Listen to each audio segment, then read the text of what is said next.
Tech വിൻഡോസിൻ്റെ പുതിയൊരു വീഡിയോയിലേക്ക് നിങ്ങൾക്ക് വീണ്ടും സ്വാഗതം. ഇന്നത്തെ വീഡിയോ നമ്മൾ നോക്കാൻ പോകുന്നത് ഒരു അൺബോക്സിംഗ് വീഡിയോ ആണ്.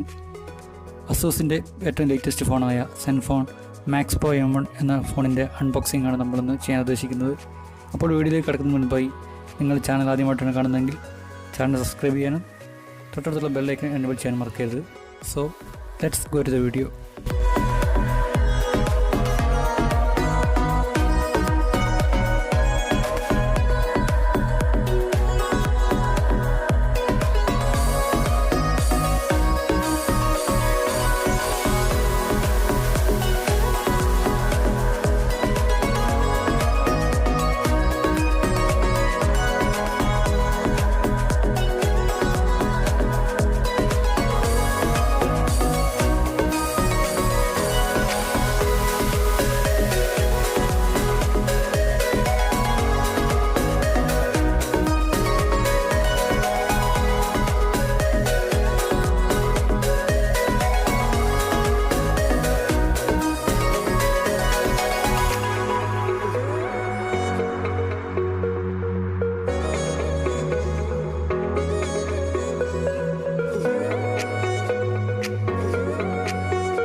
സെൻഫോൺ മാക്സ് പ്രോ M1ൻ്റെ ബ്ലാക്ക് വേരിയൻറ്റ് കളറാണ് നമ്മളുടെ കയ്യിലുള്ളത്. ഈ ഫോണിൽ 6GB RAM, 64GB ROM, memory card 2 TB വരെ വർദ്ധിപ്പിക്കാൻ സാധിക്കും. കൂടാതെ 5.99 ഇഞ്ച് HD ഡിസ്പ്ലേയും ഈ അസോസിൻ്റെ ഫോൺ പ്രൊവൈഡ് ചെയ്യുന്നുണ്ട്. ഫ്രണ്ട് ക്യാമറ 16 MB പ്രൊവൈഡ് ചെയ്യുമ്പോൾ back camera 16 MB plus 5 MB നൽകുന്നുണ്ട്. ഈ ഫോണിൻ്റെ പ്രോസസ്സർ സംവിധാനം പ്രവർത്തിക്കുന്നത് ക്വാൾകോം സ്നാപ്ഡ്രാഗൺ 636 ഒക്ടാകോർ പ്രോസസ്സറിലാണ്. അസൂസ് സെൻഫോൺ മാക്സ് പ്രോ M1ൻ്റെ മെയിൻ ഹൈലൈറ്റാണ് അതിൻ്റെ ബാറ്ററി. 5000 mAh ബാറ്ററിയാണ് ഈ ഫോൺ പ്രൊവൈഡ് ചെയ്യുന്നത്.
വളരെ മികച്ചൊരു ബാറ്ററി ബാക്കപ്പ് തന്നെയാണ് അസൂസിൻ്റെ Zenfone Max Pro M1 provide ചെയ്യുന്നത്. അപ്പോൾ ഇന്നത്തെ ഈ ചെറിയ വീഡിയോ നിങ്ങൾക്ക് ഇഷ്ടമായെന്ന് കരുതുന്നു. ഇഷ്ടമായെങ്കിൽ ലൈക്ക് ചെയ്യുക. ചാനൽ ആദ്യമായിട്ടാണ് കാണുന്നതെങ്കിൽ സബ്സ്ക്രൈബ് ചെയ്യാനും മറക്കരുത്. അപ്പോൾ മറ്റൊരു വീഡിയോയിൽ വീണ്ടും കാണാം.